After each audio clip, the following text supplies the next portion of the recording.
الحمد لله رب العالمين والصلاة والسلام على سيد المرسلين محمد بن عبد الله الأمين وعلى آله الطيبين وأصحابه الغر الميامين ما اتصلت عين بنظر وبعت أذن بخبر وسلم تسليما كثيرا كثيرا أما بعد.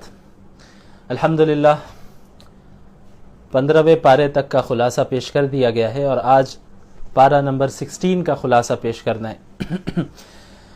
سورۃ الکہف ہی ابھی چل رہی ہے اور اس کے متعلق آپ کو میں نے کل بتایا تھا کہ مشرکین نے 3 سوالات اللہ کے رسول صلی اللہ علیہ وسلم سے کیے تھے یہودیوں سے پوچھ کر. سب سے پہلا سوال تھا کہ روح کیا ہے، روح کے بارے میں بتائیں، جس کا ذکر سورہ بنی اسرائیل میں گزر چکا ہے، کل ہی گزرا ہے. اس کے بعد دوسرا سوال تھا کہ اصحاب الکہف کون ہیں، کہف والے کون ہیں، غار والے کون ہیں، ان کے بارے میں بتائیں، تو اس کا بھی ذکر گزر گیا کل. اور جو تیسرا سوال تھا کہ یہ ذوالقرنین کون ہیں، ان کے بارے میں بتائے، تو اللہ کے رسول صلی اللہ علیہ وسلم پر ان کے متعلق بھی وحی نازل ہوئی اور آپ صلی اللہ علیہ وسلم نے جواب دیا. تو سوال پوچھنے کا اصل مقصد یہ تھا کہ آپ صلی اللہ علیہ وسلم کو وہ لاجواب کر سکے، آپ صلی اللہ علیہ وسلم کو پریشان کر سکے کہ بھئی ان کے پاس جواب نہیں ہے. لیکن ظاہر ہے آپ صلی اللہ علیہ وسلم کی تائید اللہ رب العالمین کرتے تھے وحی کے ذریعے. تو ذوالقرنین کے متعلق اللہ تعالیٰ نے فرمایا وَيَسْأَلُونَكَ عَنْ ذِي الْقَرْنَيْنِ قُلْ سَأَتْلُو عَلَيْكُم مِّنْهُ ذِكْرًا. اچھا، یہ ذوالقرنین کون تھے، یہ نبی تھے یا نہیں تھے، اس میں علماء کے درمیان اختلاف ہے، لیکن بہرحال جو زیادہ راجح قول ہے، بیٹر اوپینین ہے، وہ یہی ہے کہ وہ نبی نہیں تھے بلکہ ایک نیک دیندار آدمی تھے، بادشاہ تھے.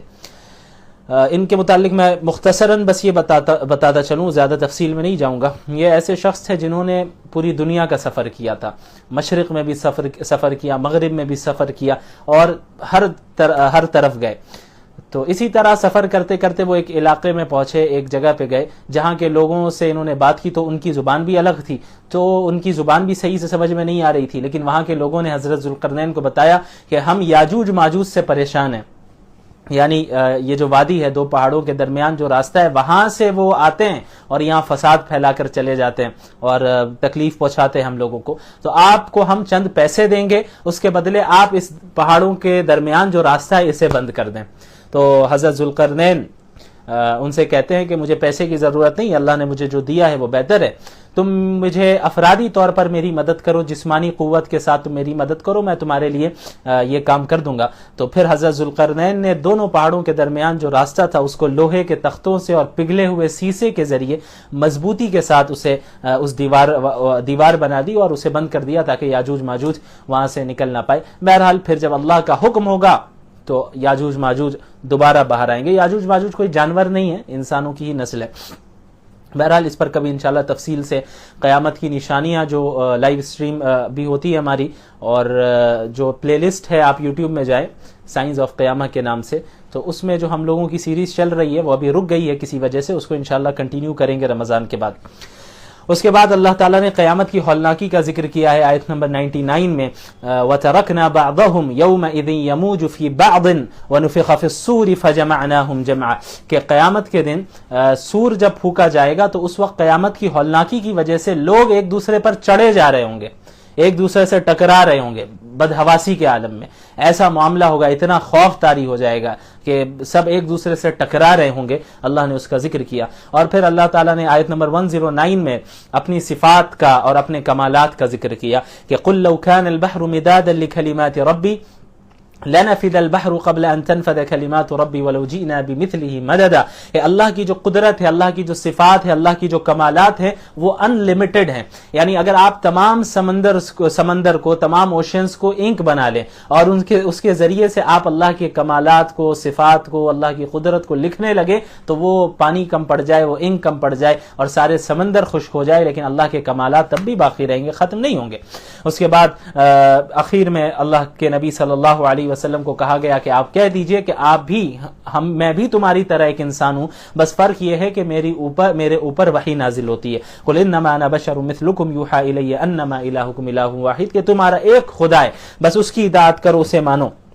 فمن کان یرجو لقاء ربی، تو اب جو کوئی مومن ہے، اللہ سے ملاقات کی وہ امید رکھتا ہے اور یقین رکھتا ہے، اسے چاہیے کہ فلیعمل عملا صالحا، کہ نیک اعمال کرتا رہے کنسسٹنسی کے ساتھ، ولا یشرک بعبادت ربہ احدا، اور عبادت میں اللہ رب العالمین کی عبادت میں کسی اور کو شریک نہ ٹھہرائے، شرک نہ کرے، یعنی ایمان بھی صحیح ہو اس کا، عقائد بھی اس کے صحیح ہو، اور جو اعمال ہوں وہ بھی شریعت کے مطابق ہو اور اچھی نیت کے ساتھ ہو، تو ایسا شخص انشاءاللہ کامیاب ہوگا۔ اس کے بعد سورہ مریم کی ابتدا ہوتی ہے۔ اس صورت میں حضرت مریم علیہ السلام کے متعلق ذکر کیا گیا ہے، تو جو اس کا مرکزی مضمون ہے اس صورت کا حضرت مریم علیہ السلام اور حضرت عیسیٰ علیہ السلام ہے، اس وجہ سے اس صورت کو سورہ مریم کہتے ہیں۔ شروع میں حضرت زکریا علیہ السلام کا ذکر ہے، اذ نادى ربه نداء خفیا، کہ حضرت زکریا علیہ السلام جب بوڑھے ہو گئے تو انہوں نے آہستہ آہستہ سے اللہ سے دعا مانگی کہ یا اللہ مجھے ایک بیٹا نصیب فرما، اولاد عطا کر، تو اللہ تعالیٰ نے ان کی دعا کو اس وقت قبول کیا۔ حالانکہ وہ بوڑھے ہو گئے، ان کی بیوی بانجھ تھی، اس کے باوجود اللہ تعالیٰ نے انہیں اولاد سے نوازا، بیٹے سے نوازا، جس کا نام اللہ تعالیٰ نے رکھا کہ بغلام انا نبشرک بغلام اسمہ یحییٰ لم نجعل له من قبل سمیا، کہ ہم آپ کو ایک بیٹے کی خوشخبری دے رہے ہیں جس کا نام یحییٰ ہوگا، اور اس یحییٰ نام کا پہلے کوئی پیدا نہیں ہوا، یعنی حضرت یحییٰ ہی پہلے وہ شخص ہے جن کا نام یحییٰ رکھا گیا، ان سے پہلے یحییٰ کسی کا نام نہیں رکھا گیا، اور یہ ایسے نبی ہے جن کا نام اللہ تعالیٰ نے خود رکھا۔ تو حضرت زکریا علیہ السلام نے اسباب کو ملحوظ رکھتے ہوئے اللہ تعالیٰ سے پوچھا کہ یا اللہ یہ کیسے ممکن ہے، حالانکہ میں بوڑھا بھی ہو گیا اور جو میری بیوی ہے بانجھ ہے، لیکن اللہ تعالیٰ نے فرمایا کہ ہم اسباب کے پابند نہیں ہیں، ہم بغیر اسباب کے ساری چیزوں کو پیدا کرنے پر قادر ہیں۔ اس کے بعد حضرت یحییٰ علیہ السلام کا ذکر ہے کہ اللہ تعالیٰ نے انہیں ایسا بیٹا عطا فرمایا جو بہت عقل مند بھی تھے، پاکیزہ بھی تھے، متقی بھی تھے، اور والدین کی خدمت کرنے والے تھے۔ اس کے بعد آیت نمبر 16 سے حضرت مریم علیہ السلام کا قصہ شروع ہوتا ہے، وَاذْكُرْ فِي الْكِتَابِ مَرْيَمَ إِذِ انتَبَذَتْ مِنْ أَهْلِهَا مَكَانًا شَرْقِيًّا، یہاں حضرت عیسیٰ علیہ السلام اور حضرت مریم علیہ السلام کے بارے میں ذکر کیا گیا ہے، اور جو عیسائیوں کا غلط نظریہ ہے اور یہودیوں کا بھی جو غلط نظریہ تھا اور عیسائیوں کا بھی جو عقیدہ تھا اس کی بھی تردید کی اللہ تعالیٰ نے۔ ہوا یہ کہ حضرت مریم علیہ السلام جب 13 سال کی تھی، بعض علماء کی رائے کے اعتبار سے 15 سال، 13 یا 15 سال، اس وقت حضرت جبریل علیہ السلام ان کے سامنے ایک خوبصورت مرد کی شکل میں آتے ہیں، تو جیسے ہی حضرت مریم کے سامنے وہ آتے ہیں تو وہ پردے کا اہتمام کرتی ہیں اور کہتی ہیں کہ تم دور ہو جاؤ، لیکن وہ کہتے ہیں کہ میں انسان نہیں ہوں بلکہ میں اللہ کی جانب سے بھیجا ہوا میسنجر ہوں، یعنی جو پیغام آپ تک پہنچانا ہے، اور وہ یہ ہے کہ اللہ تعالیٰ آپ کو بیٹے سے نوازے گا۔ تو انہوں نے بھی کہا کہ ایسا کیسے ہو سکتا ہے، میری تو شادی بھی نہیں ہوئی اور میں کوئی بے حیا عورت بھی نہیں ہوں، میں تو پاک دامن عورت ہوں، میں کوئی غلط کام بھی نہیں کرتی، تو ایسا کیسے ہوگا؟ تو حضرت جبریل کہتے ہیں علیہ السلام کہ اللہ تعالیٰ نے کہا کہ ایسا ہوگا، اللہ اس پر قادر ہے، اور آپ سے جو بیٹا پیدا ہوگا اسے اللہ تعالیٰ نشانی بنانے والا ہے تمام لوگوں کے لیے۔ تو حضرت مریم علیہ السلام کے گریبان میں حضرت جبریل پھونک مارتے ہیں اور پھر اس پھونک سے حمل ٹھہر گیا۔ اس کے بعد کیا ہوا کہ جب حضرت عیسیٰ علیہ السلام کی ولادت ہو جاتی ہے تو حضرت مریم علیہ السلام کو کہا جاتا ہے کہ جب آپ اپنی قوم کے پاس جائے اور لوگ آپ کو کہیں کہ آپ پر تہمت لگائے، الزام لگائے، تو بس آپ بچے کی طرف اشارہ کر دیجئے گا۔ تو ایسا ہی ہوا کہ جب حضرت مریم علیہ السلام حضرت عیسیٰ کو لے کر ان کی ولادت کے بعد ان کو لے کر قوم کے پاس آتی ہیں تو پھر قوم نے اعتراضات شروع کر دیے کہ بھئی ایسا کیسے ہو گیا، تمہاری تو شادی بھی نہیں ہوئی تھی، تو بہتان لگانے لگے، الزام لگانے لگے، تہمت لگانے لگے۔ جس طرح ہمیشہ یہ رہا ہے، متکبرین کا طریقہ رہا ہے، اللہ کے نافرمانوں کا طریقہ رہا ہے کہ فوراً تہمت لگاتے ہیں، فوراً الزامات لگاتے ہیں، تبصرے کرتے ہیں، چیمگوئیاں کرتے ہیں، ایک دوسرے سے جو ہے باتیں کرتے ہیں، بیک بائٹنگ کرتے ہیں، تو یہ رہا ہے طریقہ۔ تو اسی طرح یہ رہا، تو حضرت مریم علیہ السلام نے حضرت عیسیٰ کی طرف اشارہ کیا، تو قوم نے کہا کہ بھئی یہ بچہ ہم اس سے کیسے پوچھے، تو ابھی پیدا ہوا ہے، اس سے ہم کیسے پوچھ سکتے ہیں، اس سے کیسے ہم بات کر سکتے ہیں؟ تو اللہ تعالیٰ حضرت عیسیٰ علیہ السلام کو قوت گویائی دیتا ہے اس وقت جب وہ چھوٹے ہیں، بچے ہیں، دودھ پیتے بچے، اس وقت وہ کہتے ہیں قال انی عبد اللہ، کہ میں اللہ کا بندہ ہوں، آتانی الکتاب وجعلنی نبی، اللہ مجھے کتاب دینے والا ہے، مجھے نبی بنانے والا ہے، مجھے نماز کا حکم دینے والا ہے، زکوٰۃ کا حکم دینے والا ہے، اور اللہ تعالیٰ نے مجھے اپنی ماں کے ساتھ فرما برداری کرنے کا بھی حکم دیا ہے۔ بہرحال اس کے بعد اس کے ذریعے سے چونکہ ان کی تردید مقصود ہے، عیسیٰ علیہ السلام کے جو نام نہاد ماننے والے کرسچنز ہیں ان کی تردید ہے کہ وہ کہتے ہیں کہ الیاذ باللہ حضرت عیسیٰ بیٹا ہے اللہ کے. تو اللہ تعالیٰ نے فرمایا کہ اللہ کی ذات اس چیز سے پاک ہے کہ وہ کسی کو بیٹا بنائے.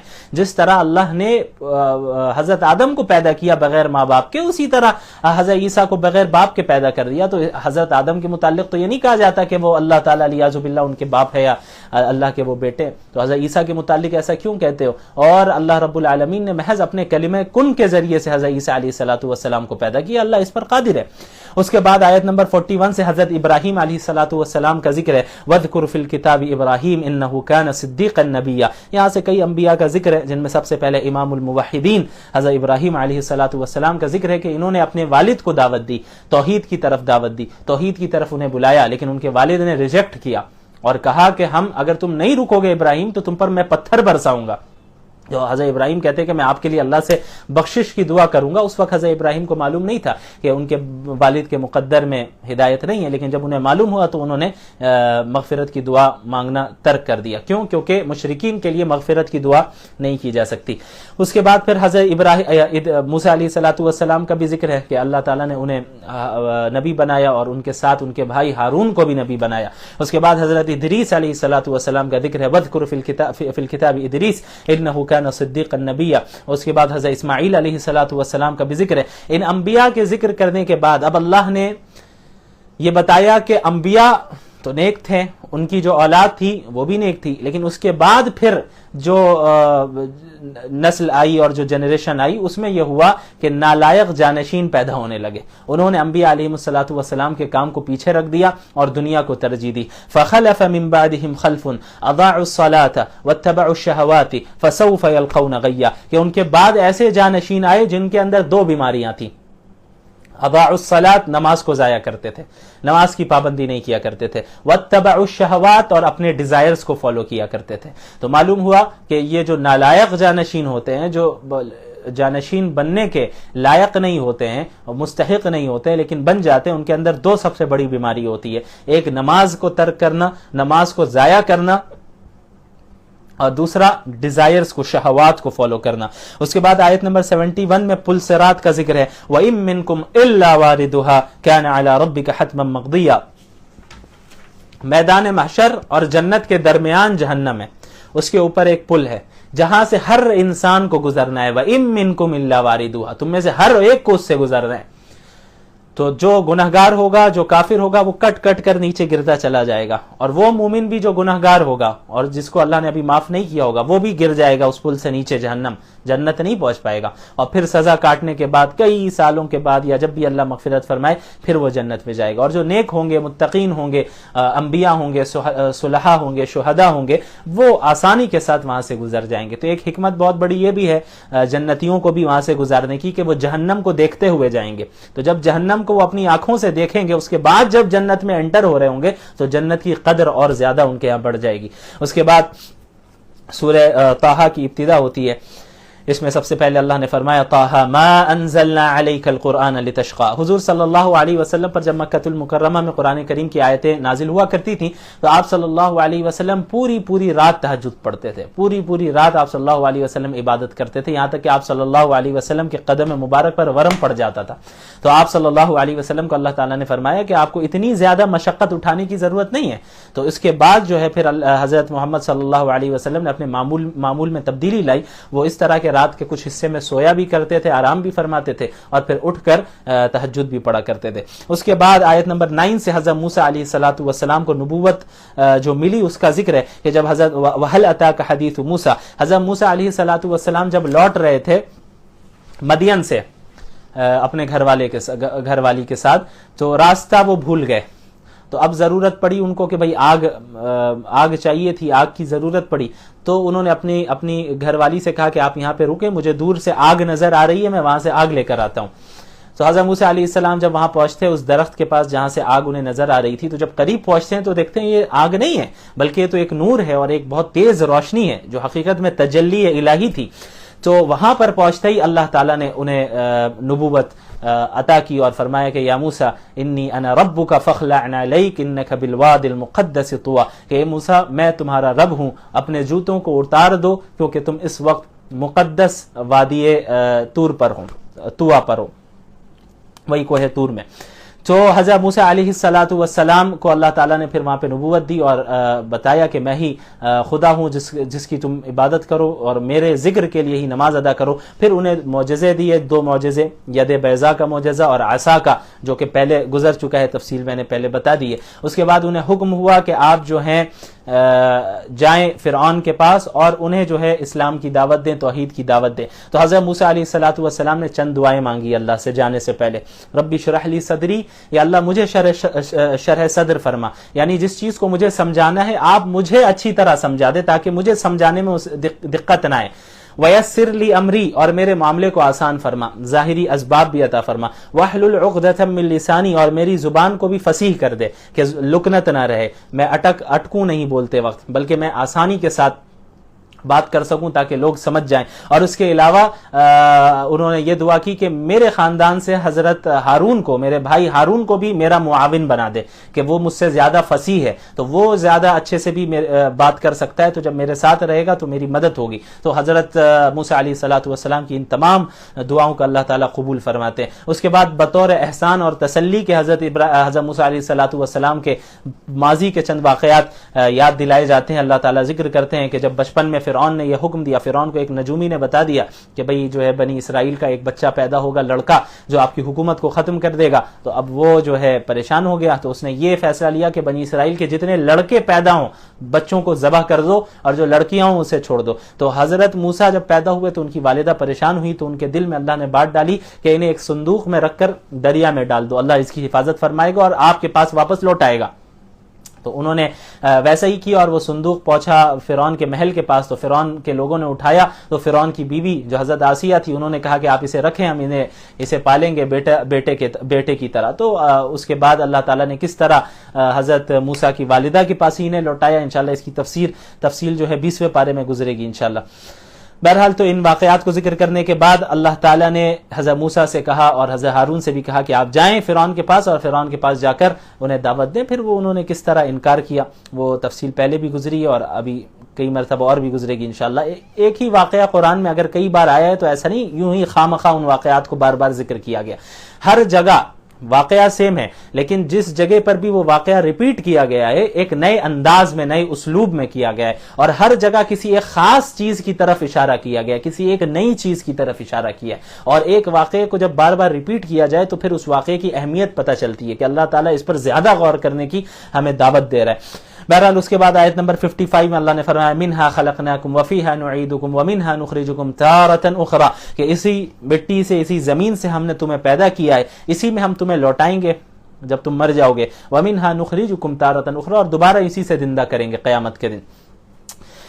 اس کے بعد اللہ تعالیٰ نے پھر حضرت موسیٰ علیہ السلام کا ہی واقعہ چل رہا ہے اور فرعون نے کس طرح ان کا انکار کیا اور کس طرح اللہ تعالیٰ نے اسے غرق کیا, اس کا بھی ذکر ہے. اس کے بعد پھر آیت نمبر 99 میں اللہ تعالیٰ نے فرمایا كذلك نقص عليك من انباء ما قد سبق وقد آتيناك من لدنا ذکرا, کہ آپ صلی اللہ علیہ وسلم کو جو یہ واقعات بتائے جا رہے ہیں حضرت موسیٰ علیہ السلام کے اور دیگر انبیاء علیہ الصلوۃ والسلام کے, سب سے پہلی بات تو یہ خود اس بات کی دلیل ہے کہ آپ صلی اللہ علیہ وسلم سچے نبی ہیں. آپ صلی اللہ علیہ وسلم کسی چیز کو دیکھ کر پڑھنا نہیں جانتے تھے, انہوں نے کوئی کتاب پڑھی نہیں, انہوں نے کسی کتاب کو لکھا نہیں, انہوں نے باضابطہ کسی انسان سے تعلیم حاصل نہیں کی. اس کے باوجود حضرت موسیٰ علیہ الصلوۃ والسلام اور دیگر انبیاء کے واقعات کو اتنی تفصیل کے ساتھ بتانا, ڈیٹیل کے ساتھ بتانا اور بالکل درست بتانا, یہ اس بات کی دلیل ہے کہ یہ اللہ کے نبی صلی اللہ علیہ وسلم سچے رسول ہیں اللہ کی طرف سے.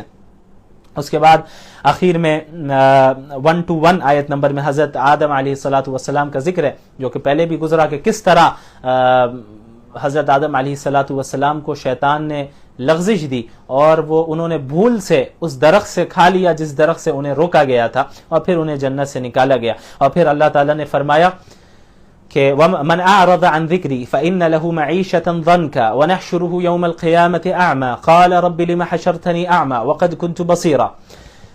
وہ شخص جو میرے ذکر سے اعراض کرے, اگنور کرے, میرے دین سے منہ پھیر کر رہے, مجھے یاد کرنے سے منہ پھیر کر رہے, ایسا شخص کیا ہوگا؟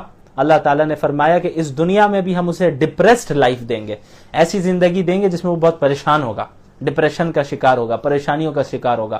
وَنَحْشُرُهُ يَوْمَ الْقِيَامَةِ أَعْمَى, اور ایسے شخص کو قیامت کے دن ہم اندھا اٹھائیں گے.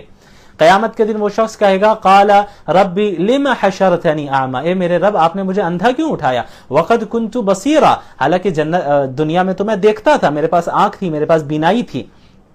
قال كذلك اتتك آیاتنا فنسیتها وكذلك اليوم تنسى، کہ وہ اس لیے کہ اسی طرح میری آیتیں تمہارے پاس دنیا میں آئی تھی، میری نشانیاں تمہارے پاس دنیا میں آئی تھی، ہمارے انبیاء تمہارے پاس آئے، قرآن کریم تمہارے پاس آیا، لیکن تم نے ان آیتوں کو بھلا دیا، ان آیتوں کو جھٹلا دیا، تم نے ان آیتوں کو اپنے پیچھے چھوڑ دیا، بھول گئے، تو ٹھیک اسی طرح آج تم بھی بھلا دیے جاؤ گے. تمہاری کوئی پکار، کوئی دعا کچھ قابل قبول نہیں ہونے والی. جہنم میں جہاں پڑے رہو گے، کہیں بھی پڑے رہو، تم سے کوئی آج پوچھنے والا نہیں رہے گا. اس کے بعد آیت نمبر 130 میں اللہ نے پانچوں نمازوں کے اوقات کا ذکر کیا. وَسَبِّحْ بِحَمْدِ رَبِّكَ قَبْلَ طُلُوعِ الشَّمْسِ وَقَبْلَ غُرُوبِهَا وَمِنْ آنَاءِ اللَّيْلِ فَسَبِّحْ وَأَطْرَافَ النَّهَارِ لَعَلَّكَ تَرْضَىٰ.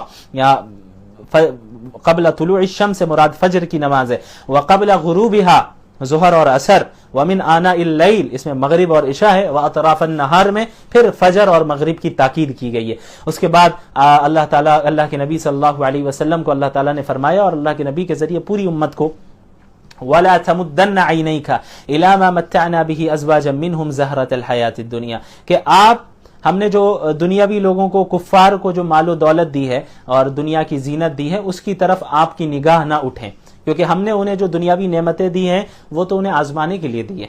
ہم میں کتنے ایسے ہوتے ہیں، ہم تمنا کرتے ہیں واہ اس کے پاس اتنی اچھی گاڑی ہے، اس کے پاس اتنا اچھا بنگلہ ہے، اس کے پاس اتنی اچھی چیزیں ہیں، اتنی مال و دولت ہے، وہ اتنی لگژریس لائف گزارتا ہے، اس کے پاس اتنی گاڑیاں ہیں، اس کے گھر والے اتنے اچھے ہیں، بہت اونچے لیول اور ہائی سٹینڈرڈ لائف اس کی گزرتی ہے. ہم دیکھتے ہیں اور رش کرتے ہیں.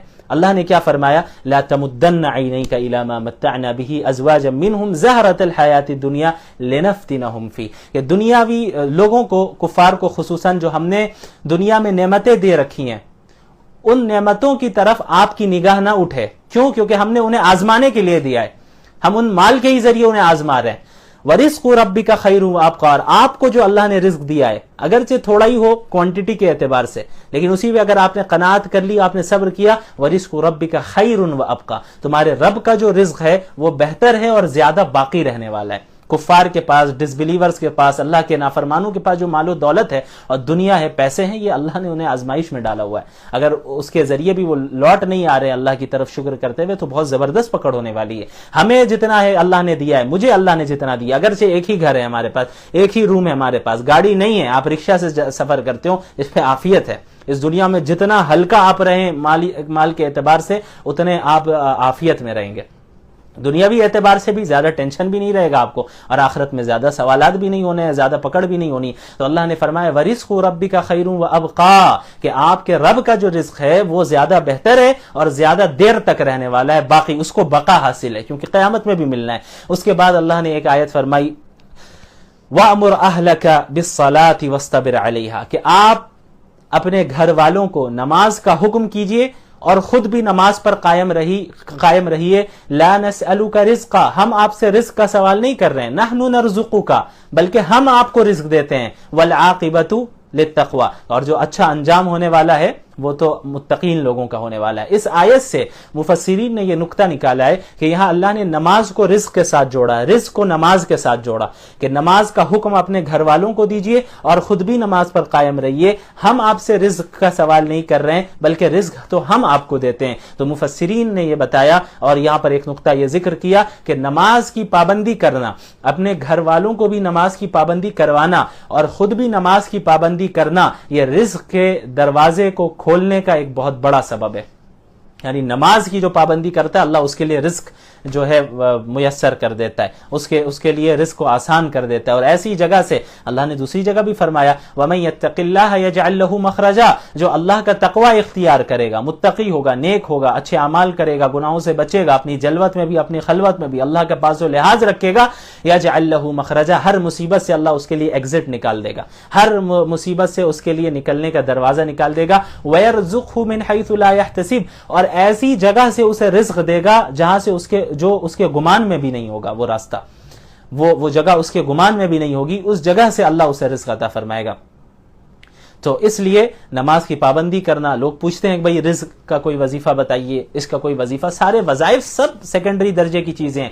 جو فرائض ہیں پہلے اس کی پابندی کیجئے. ہم نماز نہیں پڑھتے اور استغفر اللہ اللہ اللہ اللہ کرتے رہے تو پھر اس کا وہ فائدہ نہیں ہونے والا ہے جو جس فائدے کے لیے آپ پڑھ رہے ہیں ان اذکار و وظائف کو. پہلے تو فرائض کی پابندی ہے, پہلے تو آپ نماز کی پابند ہوئیے, آپ روزوں کی پابندی کیجئے, جو آپ کے اوپر حقوق ہیں دوسروں کے انہیں ادا کیجئے. آپ ان چیزوں کی جب پابندی کر رہے ہیں آپ, تو اب سیکنڈری درجے کی چیز یہ ہے کہ اب آپ وظائف بھی کیجئے, استغفار کریں, تسبیحات پڑھیں اور دیگر جو بھی اوراد وظائف احادیث سے ثابت ہے, قرآن سے ثابت ہے یا سلف صالحین سے ثابت ہے, ان کو آپ کریں. لیکن فرائضی کی پابندی نہیں ہے اور پھر جو ہے ہم دعا میں لگے ہوئے ہیں کہ یا اللہ دعا قبول فرما دے, تو یہ تو بے وقوفی ہے, یہ حماقت ہے.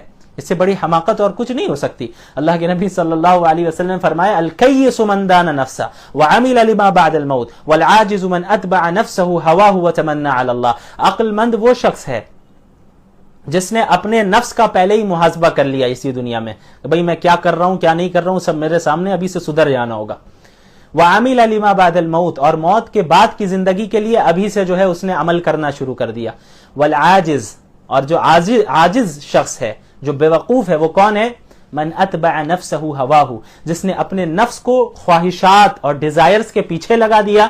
وتمنى على الله, اور اللہ سے لمبی لمبی امیدیں باندھ رہا ہے کہ بھئی اللہ تو غفور الرحیم ہے, اللہ تو معاف کر ہی دے گا, اور حالانکہ عمل کیا ہے؟ خواہشات کے پیچھے جا رہا ہے اور خواہ مخواہ جو ہے جھوٹ موٹ کی جو ہے اللہ سے جو ہے وہ تمنائیں رکھ رہا ہے. تو ایسا شخص بے وقوف ہے.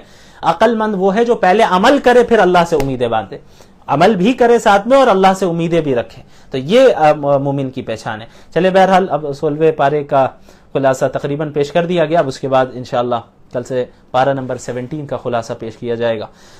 جزاکم اللہ خیرا وآخر دعوانا الحمدللہ رب العالمین.